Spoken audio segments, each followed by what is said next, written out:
Guys, நீங்கள் TNPSC group for exam prepare பண்ணிட்டு இருக்கீங்கன்னா கண்டிப்பாக உங்களுக்கு இந்த வீடியோ யூஸ்ஃபுல்லாக இருக்கும். ஏன்னா இன்றைக்கி நம்ம பார்க்க போகிற டாபிக் வந்து என்னென்னு பார்த்தோம்னா, தமிழ் யூனிட் 7ல் இருக்கிற அற இலக்கியங்கள் அப்படிங்கிற டாபிக் பற்றி தான் நம்ம பார்க்க போகிறோம். ஏன்னா ரொம்ப ஒரு முக்கியமான பாயிண்ட்டுமா இதில் வந்து உங்களுக்கு கொஸ்டின் அடிக்கடி கேட்டுக்கிட்டே இருக்காங்க.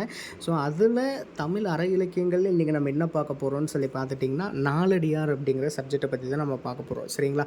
நாலடியார் பொறுத்த அளவுக்கு நம்ம புக் சோர்ஸ், அவுட் சோர்ஸ் எல்லாமே உள்ளே கொண்டு வந்திருக்கோம். மொத்தம் வந்து 14 + 1 குறிப்பு, மொத்தம் 15 குறிப்புகள் மட்டும் நீங்கள் படித்தால் போதும். இதிலே வந்து உங்களுக்கு எல்லாமே கவர் ஆயிரும். சரிங்களா? புக் சோர்ஸு, அவுட் சோர்ஸு எல்லாமே கம்ப்ளீட்டாக கவர் ஆயிரும். ஸோ அதனால் வீடியோவை கடைசி வரைக்கும் ஸ்கிப் பண்ணாமல் பாருங்கள். இன்றைக்கி நம்ம பார்க்க போகிற டாபிக் நாலடியார். சரிங்களா? ஸோ நம்ம வளவலன்னு பேசாமல் டேரெக்டாக நம்ம இப்போ கண்டென்ட்குள்ளே போயிடலாம். ஃபஸ்ட்டு நாலடியார் பொறுத்தளவுக்கு 14 கீழ்கணக்கு நூல்களில் ஒன்று. சரியா? அதை வந்து நல்லா நோட் பண்ணிக்கோங்க. ஃபஸ்ட்டு பாயிண்ட் என்னென்னா, நாலடியார் 14 கீழ்கணக்கு நூல்களில் ஒன்று. அதே மாதிரி இந்த நாலடியார் பொறுத்தளவுக்கு யார் எழுதியிருக்காங்க அப்படிங்கிற மாதிரி நீங்கள் பார்த்துட்டிங்க அப்படின்னா, சமண முனிவர்கள் வந்து இந்த பாடல் வந்து எழுதியிருக்காங்க. மொத்தம் 400 பேர் எழுதியிருக்காங்க. அதே 400 பேர்னால் எத்தனை பாடல் எழுதியிருக்காங்கன்னா 400 பாடல்களை எழுதியிருக்காங்க. சரிங்களா? 14 கீழ்கணக்கு நூல்களில் நாலடியார் இருக்குது. நாலடியார் பொறுத்தளவுக்கு சமண முனிவர்கள் மற்றும் 400 பேர் எழுதியிருக்காங்க. அவங்க எழுதின பாடல்களுடைய எண்ணிக்கை வந்து எவ்வளோன்னு பார்த்துட்டிங்கன்னா 400 பாடல்கள். சரிங்களா? இந்த நாலடியார் தான் வந்து திருக்குறளோட கம்பேர் பண்ணி பேசிக்கிட்டு இருக்காங்க. சரிங்களா? அந்தளவுக்கு பெருமை வாய்ந்த ஒரு நூல் வந்து எதுன்னு பார்த்துட்டிங்கன்னா நாலடியார். அது ஏன் என்ன அப்படிங்கிறது உங்களுக்கு நான் கீழே போக சொல்கிறேன். சரிங்களா? ஸோ அடுத்து 2வது பாயிண்ட் என்னென்னா, ஆளும் வேலும் பல்லுக்குருதி, நாலும் இரண்டும் சொல்லுக்குருதி அப்படிங்கிற லைன் வந்தாலோ, அல்லது சொல்லாய்ந்த நாலடி நானிரும் நன்கு இனிது அப்படிங்கிற மாதிரி ஒரு லைன் வந்தாலோ, பழகு தமிழ் சொல்லுரிமை நாலிரண்டில் அப்படின்ற லைன்லாம் வந்துருச்சு அப்படின்னா இது நாலடியார் அப்படிங்கிறது நீங்கள் தெரிஞ்சுக்கணும். சரிங்களா? அதாவது ஒரு லைனை கொடுத்துட்டு இது என்ன நூல் இருக்குது அப்படின்னு சொல்லிட்டு கேட்பாங்க இல்லையா? ஸோ அந்த மாதிரி இந்த ஆளுமிருன் பல்லுக்குருதி, நாலுமிருன்னு சொல்லுக்குருதி லைன் வந்தாலோ, சொல்லாய்ந்த நாலடி நானூறும் நன்கு இனிது அப்படின்னு வந்தாலோ, பழகு தமிழ் சொல்லறிமை 4 சொல்லிட்டு வந்தாலோ அது வந்து நாலடியார்னு சொல்லி ஞாபகம் வச்சுக்கோங்க. இதுக்கு ஒரு ஷார்ட்கட் இருக்குது. என்னென்னா, இங்கே பார்த்தீங்கன்னா 4 வருதா, அதே மாதிரி சொல்லாய்ந்த நாலடின்னு சொல்லிட்டு 4 வருதா, அதே மாதிரி இங்கே 400 ஒன்று வருதா, தெரியுதா? இங்கே 400ன்னு சொல்லிட்டு ஒன்று வருதா, அதே மாதிரி வந்து பழகு தமிழ் சொல்லுரிமை 4 சொல்லிட்டு இங்கே ஒன்று வருதா. ஸோ இந்த மாதிரி 4 சொல்லி வந்துருச்சுன்னா அது நாலடியாருங்கிறத நீங்கள் ஞாபகம் வச்சுக்கணும். சரிங்களா? ஓகே.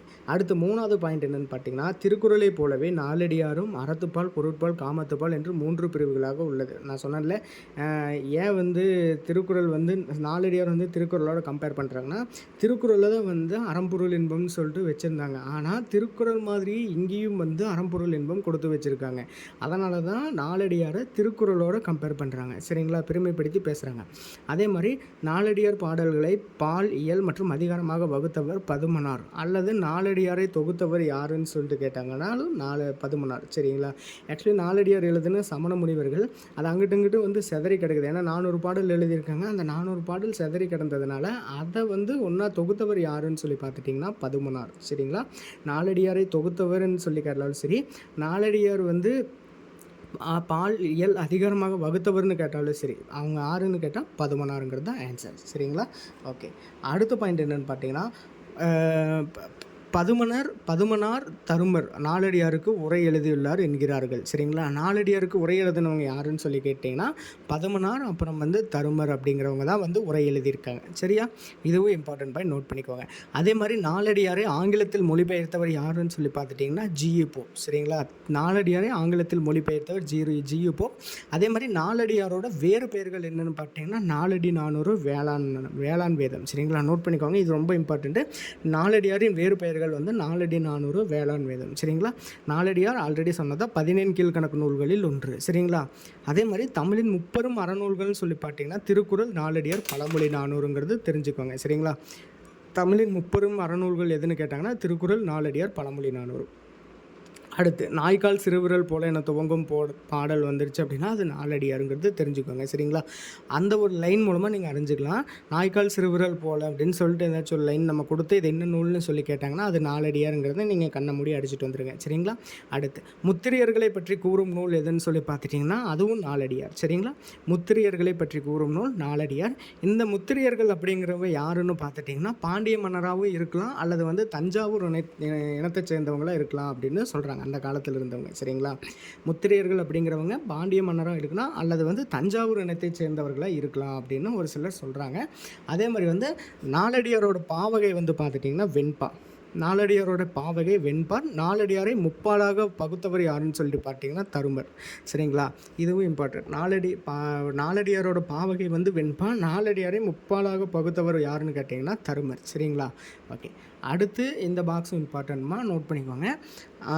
நாலடியார் சொன்னால அறம்பொருள் என்பும் சொல்லணும்ல, அது எவ்வளவு அதிகாரங்கள் பாடல்கள்ங்கிறது கொடுத்துருக்கேன்.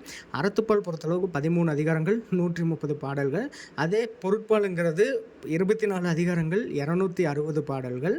அதே வந்து காமத்துப்பாலுங்கிறது 3 அதிகாரங்கள் 10 பாடல்கள். சரிங்களா? அறத்துப்பால்னா 13 அதிகாரத்துக்கு 130 பாடல்கள். அதே வந்து பொருட்பால் அப்படின்னா 24 அதிகாரங்களுக்கு 260 பாடல்கள். காமத்துப்பால் அப்படிங்கிறதுக்கு வந்து பார்த்துட்டிங்கன்னா 3 அதிகாரங்கள் 10 பாடல்கள், மொத்தம் 400 பாடல்கள் வரும்.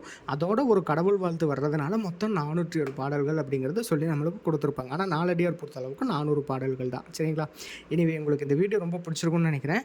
அண்ட் இந்த வீடியோவில் பார்க்குற பிடிஎஃப் உங்களுக்கு வேணும் அப்படின்னு நினச்சிங்கன்னா கமெண்ட் செக்ஷனில் வந்து நாலடியார்னு நீங்கள் தட்டி விட்டிங்கன்னா நானே வந்து உங்களுக்கு டைரெக்டாக அனுப்பிச்சிட்ருவேன். சரிங்களா? அண்ட் அதேமாதிரி இதுக்கடுத்து ஒவ்வொரு நூல் பற்றியும் நம்ம வந்து இனி ஒவ்வொரு வீடியோவாக நம்ம போட போகிறோம். ஸோ அதெல்லாம் பார்க்கணுன்னு நினச்சிங்கன்னா மறக்காமல் பேஜை சப்போர்ட் பண்ணி ஃபாலோ பண்ணி வச்சுக்கோங்க. அதே மாதிரி இந்த வீடியோவில் பொறுத்தளவுக்கு நான் பாடல் வரிகள் வந்து கொடுக்காம தான் கொடுத்துருக்கேன். சரிங்களா? இம்பார்ட்டண்ட் லைன்ஸ் நான் கொடுக்காம தான் கொடுத்துருக்கேன். முக்கியமானதுக்கு மட்டும்தான் லைன் கொடுத்துருக்கேன். அதில் எது ரொம்ப ரொம்ப முக்கியமானதுங்கிறது நான் கொடுக்க கிடையாது. ஃபுல்லாக நம்ம கொடுக்க கிடையாது. அது வேணும்னா சொல்லுங்கள், நம்ம போட்டுக்கிட்டலாம். சரிங்களா? அண்ட் வழக்கம் போல் அடுத்த வீடியோவில் பார்க்கலாம். பை.